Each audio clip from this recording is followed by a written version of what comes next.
यहाँ लिखना आप संरचना सूत्र, इंग्लिश में स्ट्रक्चरल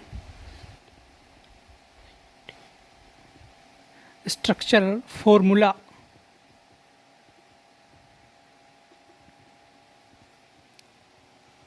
ये हमारा टॉपिक है। तो देखना हमारे पास जो भी ऑर्गेनिक कंपाउंड होंगे, जो भी कार्बनिक यौगिक होंगे, उनमें क्या होते हैं अणु, और अणु में जो परमाणु पाए जाते हैं उन परमाणुओं को व्यवस्था करना, परमाणु को अरेंज करना, किसके आधार पर, बंध और संकेत के आधार पर अरेंज करना हमारे पास क्या कहलाता है, संरचना सूत्र कहलाता है। तो सबसे पहले हम लिखेंगे इसकी परिभाषा। देखो परिभाषा लिखेंगे, लिखो यहाँ लिखना अणु में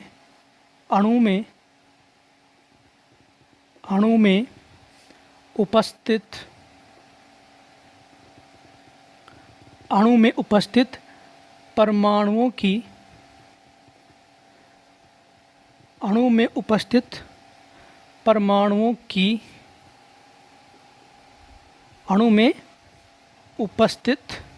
परमाणुओं की व्यवस्था को,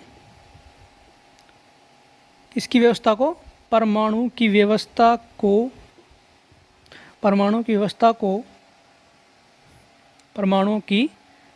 को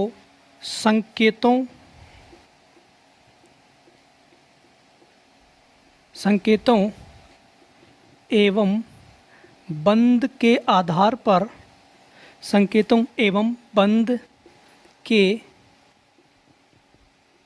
आधार पर, क्या करना, व्यक्त करना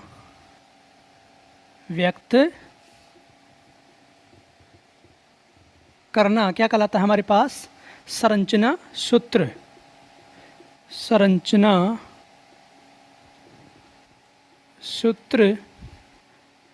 कहलाता है।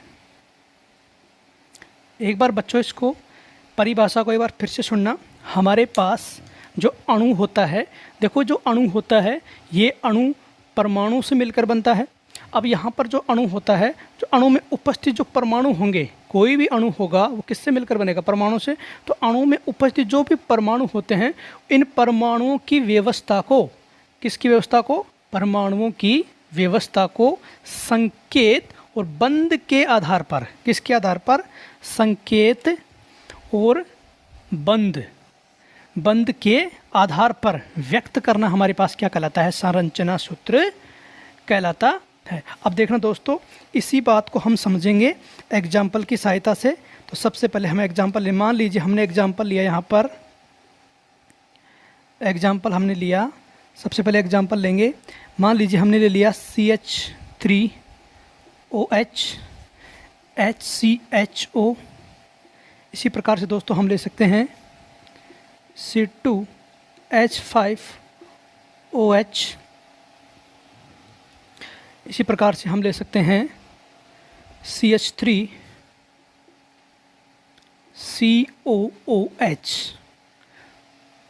मैथिल एल्कोहल यानी कि मेथेनॉल है, फॉर्मेल्डिहाइड है।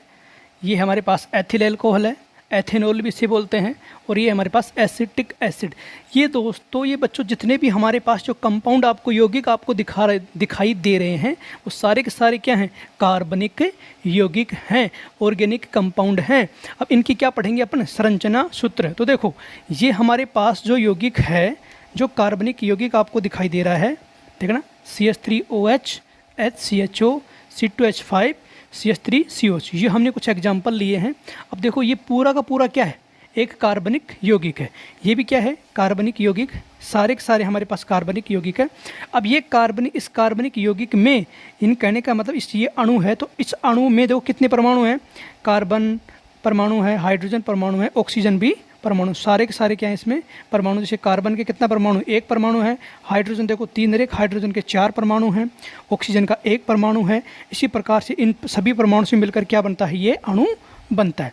अब देखो संरचना सूत्र में क्या होता है कि अणु में उपस्थित, ये हमारे पास अणु है और इसमें परमाणु की व्यवस्था को, ये जो परमाणु है इसके अंदर ऑक्सीजन, हाइड्रोजन, कार्बन, तो इनकी व्यवस्था को संकेत एवं बंध के आधार पर व्यक्त करना क्या कहलाता है, संरचना सूत्र कहलाता है। अब देखना दोस्तों, एक बार मैं इसी बात को ऊपर समझा रहा हूँ, एक बार इस परिभाषा को आप लिखना, फिर आगे चलेंगे। तो एक बार आप इस परिभाषा को उतारिए, फिर आगे चलते हैं।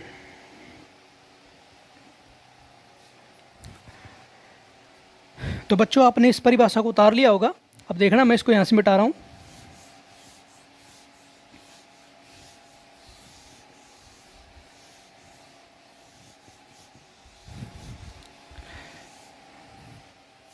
देखना, हमारे पास जो एग्जाम्पल है, इनको मैं ऊपर लिख रहा हूँ, एक बार देखना। सबसे पहले एग्जाम्पल, हमारे पास एग्जाम्पल है CH3OH, HCHO, C2H5OH, और ये है हमारे पास CH3COOH। ये मैंने ऊपर लिख दिया है। एक बार देखना इनको, इनके संरचना सूत्र हम किस प्रकार से बनाएंगे। अब देखना, सबसे पहले मान लीजिए हमें किसका बनाना है, इसका बनाना है। तो देखो, इसमें देखो क्या है, हमारे पास ये कार्बन है, तो यहाँ लिख लीजिए आप कार्बन। अब इस कार्बन से हाइड्रोजन कितने जुड़ रहे हैं, 3, तो जोड़ दीजिए सिंगल बंध के साथ, सिंगल H और ये सिंगल H।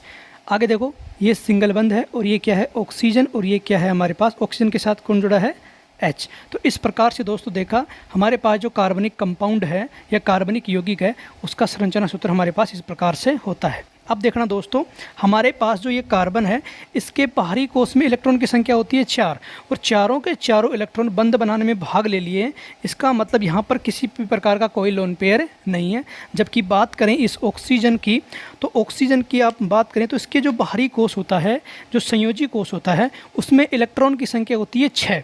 अब 6 में से देखो कितने इलेक्ट्रॉन बंध बनाने में भाग लिए, 1 इलेक्ट्रॉन और 2 इलेक्ट्रॉन। इसका मतलब इसके पास अभी भी कितने इलेक्ट्रॉन बाकी हैं, 4 इलेक्ट्रॉन। इसका मतलब हम ये कह सकते हैं कि हमारे पास जो ऑक्सीजन एटम है, इसके पास यहाँ पर लोन पेयर की संख्या कितनी है बच्चों, 2 लोन पेयर।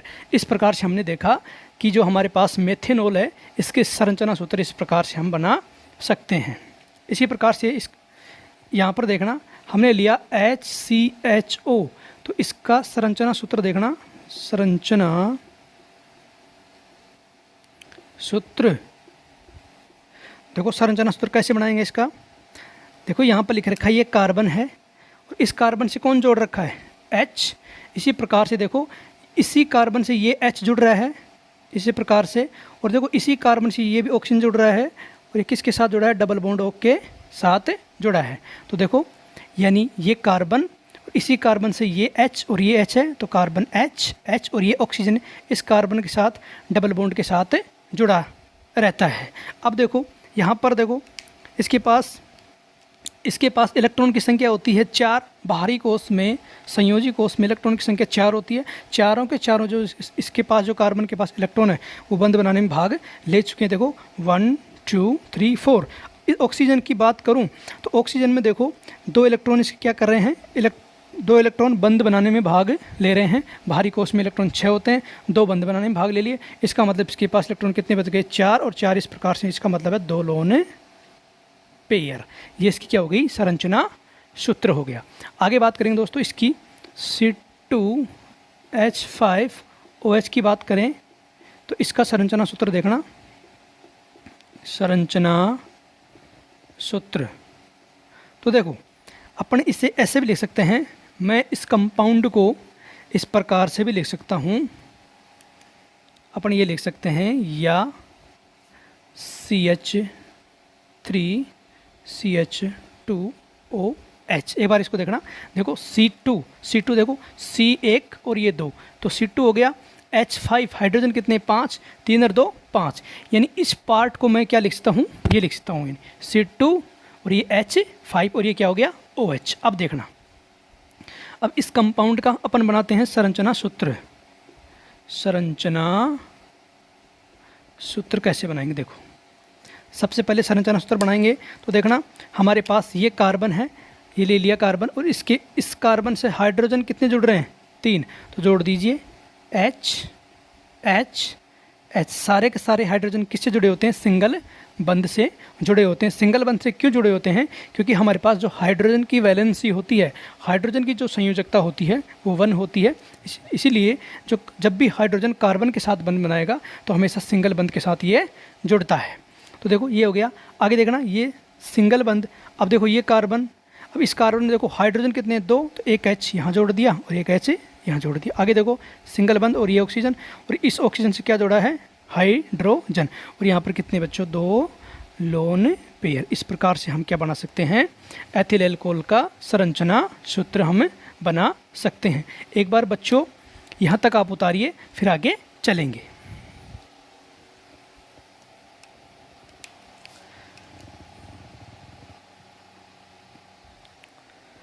तो बच्चों आपने यहाँ तक उतार लिया होगा, तो आगे देखना।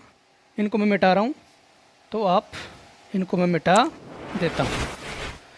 यहाँ से हमारे पास एक और एग्जाम्पल हमारे पास बच गया है। सभी ने उतार लिया। अब देखना आगे हमारे पास एक एग्जाम्पल और बच गया। एग्जाम्पल है हमारे पास CH3COOH। इसकी बात करें स्ट्रक्चर फार्मूले की, स्ट्रक्चर फार्मूला, तो स्ट्रक्चर फार्मूला देखना इसका कैसे बनाएंगे। तो देखो सबसे पहले संरचना सूत्र की बात करें, देखो ये कार्बन, तो इस कार्बन के साथ हाइड्रोजन कितने जुड़े हैं? 3। तो इस प्रकार से मैंने 3 जोड़ दिए। ये सिंगल बंध है। अब देखो यहाँ कार्बन है, अब इस कार्बन के साथ जो ऑक्सीजन है, तो ये ऑक्सीजन है डबल बॉन्ड के साथ जुड़ता है इस प्रकार से, डबल बॉन्ड O, और ये सिंगल बंध, और ये जो है ये OH। एक बार फिर से सुनना, हमारे पास इसका संरचना सूत्र कैसे बनाया कि ये कार्बन लिया और इस कार्बन से देखो हाइड्रोजन कितने जुड़ रहे हैं? 1 2 3 हो गया CH3, ये सिंगल बंध। अब देखो यहाँ पर कार्बन है, तो ये कार्बन। अब देखो यहाँ पर ऑक्सीजन है, ये ऑक्सीजन है, ये इस कार्बन के साथ किसके साथ जुड़ा होता है? डबल बॉन्ड के साथ जुड़ा होता है। तो कार्बन डबल बॉन्ड ऑक्सीजन और सिंगल बंध और ये OH। देखो तो CH3COOH, इस प्रकार से इसका स्ट्रक्चर फॉर्मूला हो गया। अब देखना यहाँ पर अपन ये भी कह सकते हैं, आप इसको और भी लिखना चाहें तो आप लिख सकते हो सिंगल बंध H। अब इसकी बात करें तो इसके पास लोन पेयर कितने होंगे बच्चों? 2 लोन पेयर इसके पास भी हैं और 2 लोन पेयर इस प्रकार इसके पास भी हैं। तो आप यहाँ तक एक बार उतारिए, फिर आगे चलेंगे। तो इस प्रकार से दोस्तों हमने देखा, हमने कुछ कार्बनिक यौगिक लिए, कार्बनिक कंपाउंड लिए, उनका हमने क्या सीखा कि हम उन कार्बनिक यौगिकों का संरचना सूत्र हम किस प्रकार से बना सकते हैं। एक बार आप यहाँ तक सभी बच्चे उतारिए, फिर आगे चलेंगे।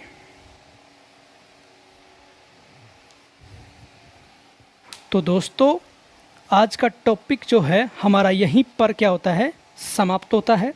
दोस्तों यदि ये वीडियो आपको पसंद आया है तो इस वीडियो को लाइक करना, शेयर करना, चैनल को सब्सक्राइब करना। धन्यवाद।